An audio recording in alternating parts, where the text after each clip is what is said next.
వరకు నేను కనిపెడుతున్నాను. నా దేవుడు నా ప్రార్థన నా ఆలకించును. ఈ మాటలు దేవుడు మనకు దీవించి ఆశీర్వదించి నడిపించును కాక. ప్రార్థన చేసుకుందాం. ఈ రాత్రి మెసేజ్ అయిన వెంటనే వెళ్తాం, ఎందుకంటే రేపు ఉదయమే మా చర్చి కాబట్టి వెళ్ళిపోతాను. పాస్టర్ గారికి, సంఘ నాయకులకి, వాయిల్ వాళ్ళకి, వీళ్ళందరికీ కూడా నా శుభాకాంక్షలు, నా అభినందనాలు, వందనాలు అనుకోండి. ఎందుకంటే వాళ్ళు మా పిల్లలు, అందుకోసం అభినందనాలు. ఇంకా వాక్యంలో పోదాం. ప్రార్థన చేసుకొని, కృప కలిగిన మా తండ్రి, దయ కలిగిన మా దేవ, మీ మహోన్నతమైన ప్రేమ ద్వారా, నీ సర్వశక్తి అయిన నీ సన్నిధి ద్వారా మాకు అనుగ్రహించిన ఈ తరుణాలు బట్టి మీకు వందనాలు. ఇదిగో తండ్రి, మా బండారు వారు ఈ ప్రాంతంలో ఒక మిషనరీగా చూసాం. నిన్న ఒక ప్రాంతానికి వెళ్ళాడు, రాత్రి ఒక ప్రాంతానికి వెళ్ళాడు.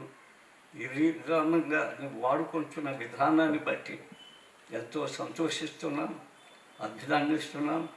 ఆరోగ్యాలతో, కృపాక్షేమంతో కుటుంబాన్ని పాడి పాస్టర్ గారిని దీవించండి.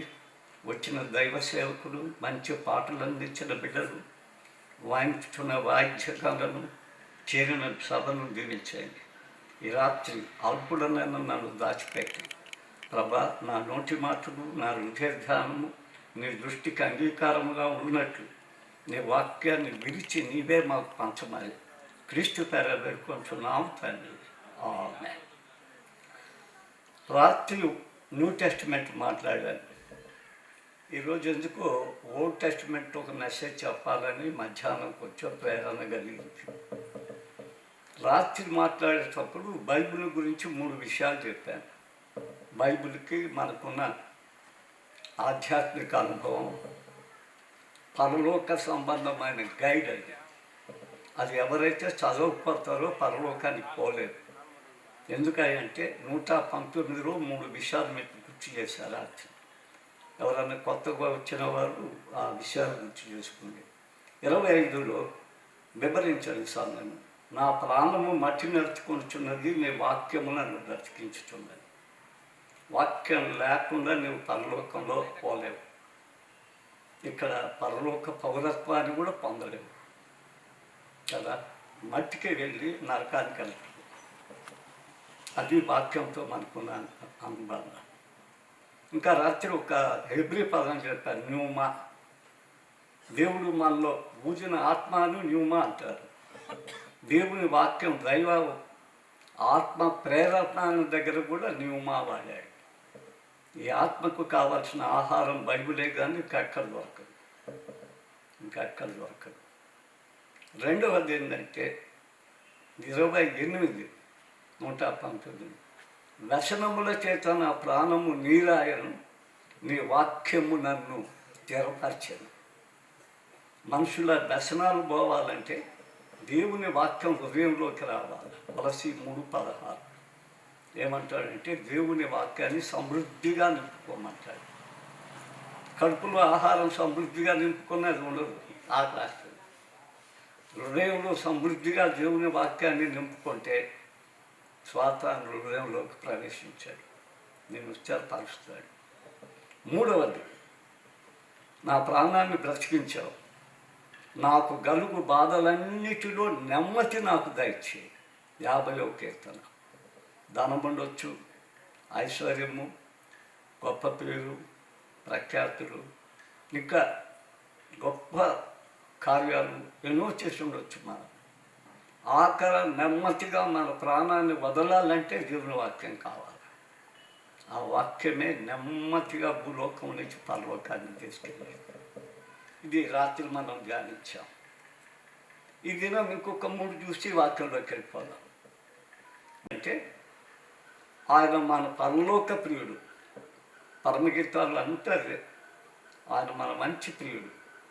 ఆయన రాసిన ఆధ్యాత్మిక ప్రేమ లేక ఈ బాధ్యం, ప్రేమ కావ్యం కూడా అనవచ్చు. ఆది కాండం నుంచి ప్రకటన గ్రంథం వరకు ఆయన ప్రేమ ఎంత మధురమైందో, ఎంత స్థిరమైందో, అది ఎన్నడూ ఎడబాయని ప్రేమ. అదే ఇర్మియా అంటాడు, శాశ్వతమైన ప్రేమ ఆయన. చూసావా బైబిల్ ఏముందంటే ఆదికాండంలో చూస్తే తన స్వరూపంలో సృష్టించబడ్డ బిడ్డ చేసిన పాపం, తిరుగుబాటు, దేవుడు అబద్ధస్తుడు అనుకోవటం, ఎడబాస్తే దేవుడు ఏమనుకోలేదు కదా. శిక్షించాడే కానీ శపించలేదు. కానీ ఆ శిక్ష తన మీద తీసుకున్నాడు. అండి అన్నాడు. రెవరెండ్ అంట. నేను చెప్పాను, రెవరెండ్ తీసేసుకో, అన్నీ తీసేసుకోకపోయినా రాజకీయంగా పోమని చెప్పాను. ఎన్ని డబుల్ గేమ్స్ మనకెందుకై? మన యేసు ప్రభు పరలోక రాజ్యాన్ని స్థాపించడానికి వచ్చాడు, పరలోకానికి తీసుకెళ్ళటానికి వచ్చాడు. రాత్రి చూసాం కదా, మళ్ళా చూసి చెప్తున్నాను. లూకా 1వ అధ్యాయం 79 మధ్యలో అంటాడు, మరణ ఛాయలో నుండి చీకటిలో కూర్చున్న వారికి ఆయన అరుణోదయ దర్శనం. అందుకొచ్చాడు ఆయన. అందుకే ఆయన పిలాతో చెప్పింది, నా రాజ్యం ఈ లోక సంబంధమైన రాజ్యం కాదన్నాడు. అందుకే పౌలు వాడు ఏం చేశాడు, తన ఆస్తినంతా అమ్ముకున్నాడు. చాలా ధనవంతుడు.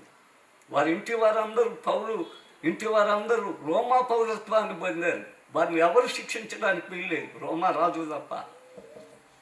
కానీ యేసుక్రీస్తు వచ్చినాకేమన్నాడో తెలుసా, నా పౌరస్థితి ఎక్కడ ఉందన్నాడు, పరలోకంలో ఉంది. ఆ పునరుద్ధాన బలాన్ని పొందాలని సమస్తాన్ని నష్టపరుచుకున్నా, పెంటతో సమానంగా ఇచ్చుకున్నాను అన్నాడు. మనం ఎక్కడికి పోతామో తెలియకుండా జీవించేవాళ్ళు. పరలోకం మీద ఆశ లేని వారంగా జీవిస్తున్నాం. అసలు మనం ఈ దేశం కాదని మనకు తెలియదు. ఇక్కడ పరదేశులము, యాత్రికులమని బోధ చేస్తున్నామే కానీ ఆ భావన మన హృదయాంతరంగాలలో లేదు.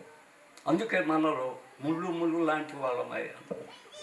ముళ్ళు ఇతరులకు గుచ్చుకుంటుంది, అంతేగాని వారు హృదయాంతరంగాలు మార్చలేదు. దేవుని వాక్యం తప్ప మానవుని హృదయాలు ఏమీ మార్చలేదు. లోక స్నేహం ఎక్కువైపోయింది. లోకంతో స్నేహం, సహావాసం. లోక స్నేహం యాకోబు అంటాడు, దేవునికి వైరం అది, దేవునికి ఇష్టం లేదు అది లోక స్నేహం. ఇప్పుడు టౌన్ చర్చిస్, మా చర్చిస్లో చాలా బాగా మాకు ఏం తెలుసు, ఎట్లా డ్రెస్సులు వేసుకుని వస్తారో తెలుసా, దానికి మాలని డ్రెస్సులు. మా పిల్లలకి చినిగిపోయినాయి, ప్యాంట్ ఇది ఎక్కువ తలమలసి వస్తుంది వాళ్ళని, భయంకరమైన డ్రెస్సెస్ కదా. మనం వాళ్ళు అంటాం. ఒక ఎమ్మెల్యే అడిగాడు ఒకసారి, మీరు ఏదన్నా ఫ్యాషన్ కావాలంటే ఒక పెద్ద టౌన్ చర్చ్ ఇవ్వండి, మీకు దొరుకుతుంది అని. మన చర్చిస్ని ఒక ఫ్యాషన్ షోగా చూస్తున్నారు కొంతమంది. గుడికి వచ్చేటప్పుడు కూడా మర్యాదగా, మట్టుగా తలకు గుడ్డ వేసుకొని, మూసుకొని, విలబోసుకొని కూడా రాకుండా మనం దేవుని యొక్క పవిత్రతను, దేవుని యొక్క ఆధ్యాత్మికతను రోడ్డు మీద పరుస్తున్నాం. అందుకే సంఘం ఇలా తయారవుతుందని రాశాడు. ఇంకా వాడు చూద్దాం. ఫ్రెండ్షిప్ ఈజ్ ద బెస్ట్ అంటారు కదా. ఇక్కడ ఏమంటాడో చూడండి, 5వ వచనంలో, స్నేహితుడిని నమ్మవద్దు, నమ్మిక ఉంచవద్దు, ముఖ్య స్నేహితుని నమ్ముకునవద్దు, నీ కౌగిటిలో పండుకున్న దాని అందు నీ పెద్దగుల ద్వారమును మూచిముచ్చు. చూసావా, భార్యాభర్తల అనుబంధం చెడిపోతుంది, ఎంత రోతగా చెడిపోతుందో. ఇప్పుడు లేని జడ్జిమెంట్స్ వస్తున్నాయి. సహజీవనం అంటున్నాడు మానవుడు ఒక శాసనంగా. ఈ మధ్య వాళ్ళ దౌర్భాగ్యమైంది వచ్చింది. పురుషుడికి ఏదన్నా భర్తకి ఇష్టమైతే పోవచ్చు అంట, స్త్రీకి ఎవరి మీద ఇష్టమైతే పోవచ్చు అంట. అది వ్యభిచారం కాదంట. ఎవరు చెప్పారు అది? బైబిల్కి విరోధమైనది పుట్టున్నాయి దినాల్లో.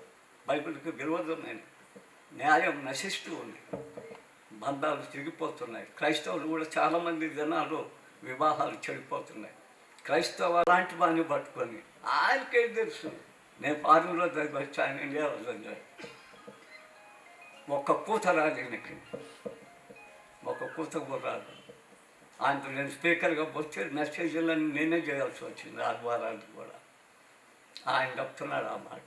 చూడు, తండ్రిని ఎంత నిర్లక్ష్య పెడుతున్నారు. నీ తల్లిదండ్రులు సన్మానించమని బైబిల్లో ఉంటే తల్లిదండ్రులను నిర్లక్ష్య పెడుతున్నారు. పాలించి పెంచి మిమ్మల్ని పెద్దవారు చేసి చదివించుకోవడానికి వాళ్ళు ఎంత కష్టపడతారు. మీరు అంతా చదివినాక మీ తల్లిదండ్రులను త్రోసివేసి ఒక మాట అంటే ఎంత బాధపడతారని ఎప్పుడన్నా ఆలోచిస్తారా? ఈ స్టైల్ నీకు ఎవరు ఇచ్చారు? ఈ తిండి నీకు ఎవరు పెట్టారు? ఈ విద్య ఎవరు నేర్పించారు? చూసారా? ఇంకొక మాట ఉంది చూడండి, ఏమంటాడో తెలుసా?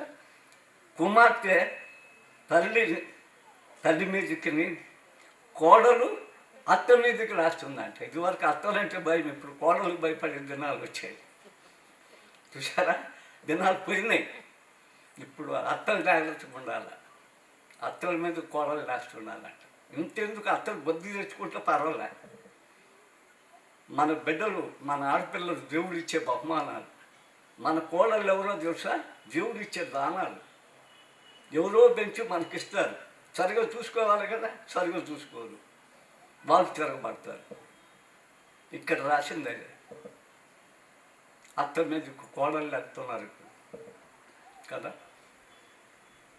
ఇట్ట కుటుంబ వ్యవస్థ, సమాజం అంతా చెడిపోయింది. ఈ చెడిపోయిన సమాజంలో క్రైస్తవులు జీవిస్తున్నారు. ఈ క్రైస్తవులు ఏమి జీవిస్తున్నారు? ఈ ప్రవక్త మాటలు మనం రాసుకుందాం. అయినను లోకం ఇంతగా చెడిపోయిన, సాతానుడు ఇంత భ్రష్టత్వం దట్టించిన, రెండవ రాకడ సమయం అయిపోయి అలనాడు జలప్రవాహంలాగా, సొదొమ గొమొర్రా లాగా 1 పేతురు పత్రిక 3వ అధ్యాయం 10వ వచనంలో మళ్ళా అగ్నితో కాల్చబోతున్నాడు ఈ భూప్రపంచాన్ని. ఆ మహాదినం రాకముందే జరిగే ఈ క్రియలన్నీ మనం చూస్తూ ఉంటే ప్రవక్త ఏం చెప్తాడు తెలుసా? అయినాను ఆయన 3 పనులు చేస్తాడంట. ఒక పని ఏంటో తెలుసా? నేను యెహోవా కొరకు ఎదురు చూస్తా. ఇంకొక మాట ఏమంటాడు? నా దేవుని కొరకు కనిపెడతారు. 3వ మాట ఏమంటాడు? నా ప్రార్థన ఆయన ఆలకిస్తాడు. చూసారా? ఆఖరికి 3 చూసి ముగిద్దాం. నేను యెహోవా కొరకని ఎదురు చూస్తా. యెషయా గ్రంథం తీద్దామంటే ఒక్కసారి యెషయా ఎంత మంచి మాటలు రాశాడు. ఎప్పుడో రాశాడు, క్రీస్తుకు పూర్వం కొన్ని 100 సంవత్సరాలకు ముందు రాశాడు. ఏం రాశాడో తెలుసా? 40వ అధ్యాయం తీస్తే ఆ 40వ అధ్యాయంలో 29వ వచనం చూద్దాం. సొమ్మసిల్లిన వారికి బలమిచ్చువాడు ఆయనే, శక్తిహీనులను బలవృద్ధి కలుగ చేయవాడు ఆయనే. బాలుడును సొమ్మసిల్లి అలయుదురు, యవనస్తులు తప్పగా తొట్టిలుదురు. యెహోవా కొరకు ఎదురు చూచువారు నూతన బలం పొందుదురు. వారు పక్షిరాజు వలె రెక్కలు చాపి పైకెగురుదురు. అలయక పరిగెడుతుంది, సొమ్మసిల్లక నడిచాను. నువ్వు దేవుని కొరకు ఎదురు చూస్తే పక్షిరాజు వలె నువ్వు పైకి వెళ్తావట. చూసావా? పక్షిరాజు ఎగిరినట్టు ఎగురుతావు. చూసారా? క్రైస్తవుడు ఎవరైనా మరణిస్తే చచ్చిపోడు, మరణించడు. ఈ గుడారం శిథిలమవుద్ది, ఇక్కడి నుంచి వెళ్ళిపోతాడు పక్షిరాజులాగా. బైబిల్లో చూద్దామా? చెప్పండి. రాళ్ళతో కొట్టబడినప్పుడు ఆత్మ ఏం చేసింది? పైకి పోతుంది. అక్కడ ఎవరు నిలబడి ఉన్నారు? యేసుక్రీస్తు నిలబడి ఆహ్వానిస్తున్నాడు. మనం పక్షిరాజు వలె పైకి పోయేవాళ్ళం కదా. మన నేత్రాలు పైన ఉండాలి. పక్షిరాజు ఎంతో పైనుండి కింద చిన్న కోడి పిల్లను కనిపిస్తుంది. నీవు ఇక్కడుండి పరలోకాన్ని చూడాలా, నువ్వు ఇక్కడ ఉండి పరలోకాన్ని చూడాలా. అదే అదే అదే అబ్రహాం అంటాడు. దేవుడు దేనికి శిల్పి నిర్మాణకుడై ఉన్నాడో ఆ పరలోక పట్టణం కొరకు కనిపెట్టి ఉన్నాను నేను. నా పట్టణం అది, నా దేశం అది. నేను ఎగిరిపోతాను. ఆయన వచ్చినప్పుడు నేను ఎగిరిపోతాను. ఆయన ఆకాశంలోకి ఎలా ఎత్తబడ్డాడో నేను ఎత్తిపోతాను. ఆయన మళ్ళా తీసుకొస్తాను భూమి మీదకి. పక్షిరాజు అనుభవం అది. పక్షిరాజు అనుభవం రెండవది బైబిల్లో ఏముందంటే ద్వితీయోపదేశకాండం 32లో అది రెక్కలు చాపి తన బిడ్డలను లాడిస్తూ ఆడిస్తుందంట. దానికి ఆహారం సంపాదించి పెడుతుందంట. పక్షిరాజు ఎలా సంపాదించి పెడుతుందంటే, తల్లి బిడ్డ పెద్దదైనా కూడా చిన్నప్పుడు చాలా ప్రేమతో చూస్తుంది. పక్షిరాజు హిస్టరీ చదివా నేను. అది అంట గూటిలో పుల్లలు తెచ్చిపెట్టదు, మెత్తటి తెచ్చిపెడతారు. అప్పుడు ఆ పిల్ల పుట్టినాక బాధపడుతుందని చెప్పి తన ఎర్ర మీద ఉన్న ఎంట్రుకలు పక్షుల ఎర్ర మీద మెత్తని ఎంట్రుకలు ఉంటాయి, తన ముక్కుతో లాగి పెడుతుంది. చూసారా, ఒక ఎయిర్ కండిషన్ గది లాగి వేస్తుంది. ఆ పిల్ల పెద్దయినా కూడా పోదంట, తల్లి తెచ్చి ఆహారం పెట్టాలి. కొంతకాలం చూస్తుంది, ఆ రక్కల మీద ఎక్కిరించుకొని పైకి తీసుకుపోయి వదిలేస్తుంది. మళ్ళా తల్లి కనిపెడుతుంది, ఎక్కడో పడిపోతుందా, ఎవరైనా శత్రు ఇంకొకటి వచ్చి పక్షి దాన్ని చంపుద్దా అని పిల్లల్ని రాస్తుంది. చూసారా ప్రేమ ఎంత పెద్ద ప్రేమ, ఆ శిక్ష ఎంత చక్కటి శిక్ష. ఇప్పుడు తల్లిదండ్రులను బిడ్డలు శిక్షించడానికి ఒప్పుకోవటం లేదు, బిడ్డలు తల్లిదండ్రులు శిక్షించడానికి ఒప్పుకోలేదు. ఎక్కడన్నా భార్యాభర్తల మధ్యకు వచ్చి బేగం వచ్చి అమ్మాయి తిరిగి వచ్చిందనుకో, ఎంత ఉండిపోమ్మంటున్నారు అంతే. ఎంతకాలం తాగుతావు నువ్వు అమ్మాయి, ఎంతకాలం తాగుతావు, ఆఖరికి ఏం చేస్తావు అమ్మాయిని? నువ్వు డిసిప్లిన్గా, కొంత మర్యాదగా, క్రమశిక్షణగా తల్లిదండ్రులు తమ కుటుంబాలను కట్టుకోవటం చూసుకోవాలి కదా. ఈనాడు క్రిస్టియన్ కుటుంబాలు కూడా చెడిపోతున్నాయి. అతి గారాభం, పక్షిరాజు గారాభం లేదు, అది ఎగిరి తమ పిల్లల్ని వదిలేస్తుంది. సంపాదించుకోవడానికి, వేటాడటానికి, శక్తి రావటానికి, తన ఇండివిజువాలిటీని పెంచేస్తుంది, తనకు తాను జీవించే శక్తిని ఇస్తుంది. చూసావా? మూడవది, పక్షిరాజు యవనము వలె నీ యవనము క్రొత్తదగునట్లు మేలుతో హృదయాన్ని తృప్తిపరచని అంటాడు మూడవ కీర్తన. పక్షిరాజు ఏం చేస్తుంది అంటే, ప్రతి 2 సంవత్సరాలు 3 సంవత్సరాలు చదివాను, అది గుర్తులేదు. తన ఈకలు మంచి అద్దెకి మంచి సముద్రపు దగ్గరికి వెళ్ళి ఇసుకల్లో అన్నీ పీకేసుకుంటుందట, మళ్ళీ కొత్త ఈకలు వస్తాయి. మనం ప్రతిదినం పీకేసుకోవాలి. చూసారా, దావీదు 5వ అధ్యాయంలో అంటాడు, ఉదయమునే నా కంఠస్వరం నీకు వినపడును, ఉదయమునే నా ప్రార్థన సిద్ధపరిచి నీ సన్నిధిలో కాచుకుని ఉంటా, సిద్ధపరుస్తా. నాలో ఏమైనా లోపాలు ఉన్నాయా, అవి తీసేయి దేవాలి, నా హృదయం బాగలేదని ప్రతి ఉదయాన్ని తనను తాను పరీక్షించుకుంటాడు. అందుకే దావీదు అంటాడు, నన్ను పరీక్షించు, పరిశోధించు, పరిశీలన చేయి. అలాంటిది పక్షిరాజు వల్లే పరిగెత్తడం, నడవటం, వీటన్నిటిలో మనకు టైం లేదు కాబట్టి అలా చెప్తున్నాను. ఇంకా కనిపెడితే ఏమొస్తుందో చూద్దామా, కొన్ని విషయాలు చూద్దాం, అన్ని చూడలేము, కొన్ని విషయాలు చూద్దాం. 30వ కీర్తన ఒకసారి మనం తీస్తే 30వ కీర్తనలో ఏముందో చూడండి. దావీదు కనిపెట్టడం చూపిస్తాడు మనకు 30వ కీర్తనలో, చాలా బాగా చూపిస్తాడు దావీదు మహారాజు 30వ కీర్తనలో. కీర్తన 30 మనం తీస్తే అందులో కొన్ని విషయాలు మనం చూస్తాం. ఆయన ఎట్లా కనిపెడతాడో కూడా చెప్తాడు. ఆయన రాజు ఉండి కూడా వాచ్మెన్ అంటాడు 30వ కీర్తనలో. మీరు తీస్తారా, అది చూసారా 30వ కీర్తన? ఆ కీర్తనలో ఆయన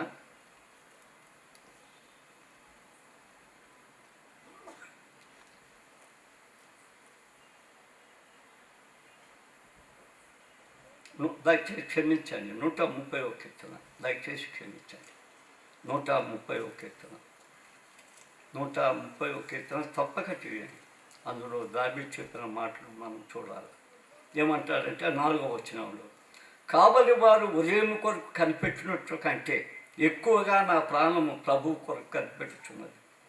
కావలి వారు ఉదయం కొరకు కనిపెట్టుట కంటే ఎక్కువగా నా ప్రాణము కనిపెట్టుచున్నది. 2 సార్లు ఆయన రాజుగా తీసుకుపోయి సింహాసనం మీద కూర్చోబెడితే ఈయనేం చేస్తున్నాడంటే, తాను చక్కగా చెప్తున్నాడు, నేను కావాలి వాడిని, వాచ్మ్యాన్, నేను దేవుడి దగ్గర వాచ్మ్యాన్ పని చేస్తున్నాను, నేను కనిపెడుతున్నాను, ఇంకా నేను కాచుకొని ఉంటున్నాను.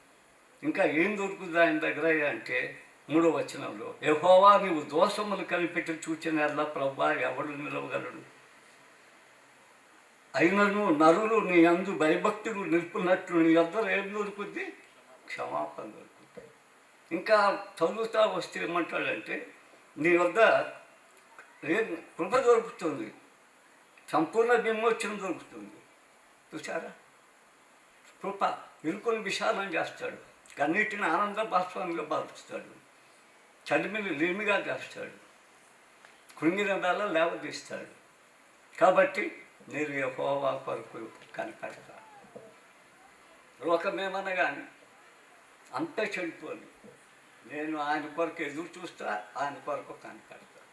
మూడవది ఏమంటాడంటే, నేను ఆయన ప్రార్థిస్తా, నా ప్రార్థన ఆలకిస్తాడు ఆయన. ప్రార్థన అంటే ఇప్పుడు ఒక గంట చేయమని చేసేస్తాం. ప్రార్థన అనేది అక్షరాలతో చేసేది కాదని బైబిల్ వాక్యంలో మీరు కొండ మీద ప్రసంగంతో చూసినప్పుడు విస్తారమైన మాటలు మీ ప్రార్థనలో ఉండకూడదు అంటాడు. విస్తారమైన మాటలు చూసారా? అన్న ఒక చిన్న మాటే కదా, అన్న మాట కూడా రాలేదు. ఎలా ప్రార్థిస్తున్నామని ఏది అని ఏం చెప్తారు తెలుసా? నా హృదయాన్ని బొమ్మరిస్తున్నాను. ప్రార్థన అనేది బైబిల్లో 141 కీర్తన 2లో నా ప్రార్థన ధూపము, నేను చేతులు ఎత్తుట సాయంకాలపు నైవేద్యం. సమయం అయిపోతుంది. 3 చెప్తాను. ప్రార్థనలు ఏముండాలి అంటే ఫస్ట్ విశ్వాసం. యాకోబు పత్రికలో అంటాడు, విశ్వాసం లేకుండా నమ్మకుండా ప్రార్థన చేస్తే మనకి ఏమీ దొరకదు అంటాడు. ఏమీ దొరకదు అంటాడు. అక్కడ విశ్వాసం గురించి చాలా పక్క యాకోబు పత్రిక ఇస్తాడు. రెండవది ఏమంటాడు? విసుగక ప్రార్థన చేయాలి. లూకా 18వ అధ్యాయం ఒక విధవరాలను గురించి రాస్తూ విసుగక ప్రార్థన చేయమంటాడు. మూడవది ఏంటంటే వినయంగా ప్రార్థన చేయాలి. దేవునికి ఆదర్శం ఇచ్చి ప్రార్థన చేయటంగా. నువ్వు ఎట్లా చేయవనేది ఒక లిస్ట్ పంపేది కాదు. కృతజ్ఞత కలిగి వినయంతో ప్రార్థన చేయాలి. ఆ 3 మీరు తర్వాత ఎక్స్ప్లెయిన్ చేసుకుంటే అదొక మెసేజ్. విశ్వాసంతో, విసుగగా, వినయం, ఈ 3 కూడా నా ప్రార్థనలో మీ ప్రార్థనలో కనపడాలి. ఆయన ప్రార్థన ఆలకించువాడా అని పేరు. ఆయన ప్రార్థన ఆలకించాలి అంటే ఈ 3 లేకపోతే కొట్టేస్తాడు. ఈ 3 లేకపోతే ప్రార్థన. అందుకే ప్రవక్త అంటాడు, అయినను భూమిలో ఫలాలు లేకపోయినా, మనుషుడు కిరాతకుడైనా, ఇదిగో నేను సంపాదించుకున్న సమాజపు నాయకులు నా మాట కిందకపోయినా, మోసపు కోరికలు, లంచం కోరిన సంఘం ముళ్ళుగా తయారైన, ఇంకా భార్యాభర్తల బంధం చెడిపోయినా, స్నేహం లేకపోయినా, ఏది అంతా నాశనమైన లోకంలో అన్నీ కూడా సాతాను పాడు చేస్తున్నాడు. ఒక్కొక్క బింగుని ఇవన్నీ పాడైపోయినా నేను ఆయన మీద ఎదురు చూస్తా, ఆయన కొరకు ఎదురు చూస్తా, ఆయన కొరకు కనిపెడతా, ఆయన ప్రార్థన నా ప్రార్థన ఆయన ఆలకిస్తాడు. ప్రార్థిద్దామా? పరిశుద్ధుడా, నీ పాదాలకు ఎంతో వందనాలు, స్తోత్రాలు.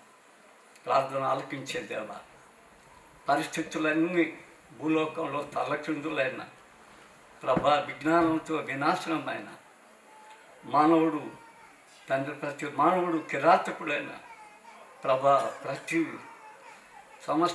విధమైన కీడుతో ఈ భూలోకంలో ఉన్నవేన్న కీడు చేసిన నీ కొరకు ఎదురు చూచేవారంగా, కనిపెట్టేవారంగా, నీ కొరకు ప్రార్థించేవారంగా మమ్మల్ని ఉంచమని, సంఘాన్ని దీవించమని, చేరిన బిడ్డలందరినీ మీరు ఆశీర్వదించి మీ వైపు ఎదురు చూచేవారై, కనిపెట్టేవారై, ప్రార్థించేవారై సిద్ధపరచమని క్రీస్తు పేర వేడుకుంటున్నాం తండ్రి. ఆమేన్.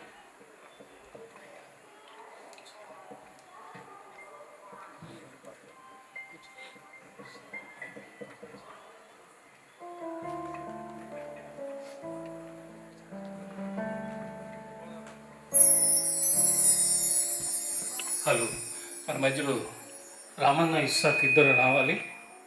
త్వరగా ఇస్సాకు, రామన్న ఇద్దరు రావాలి.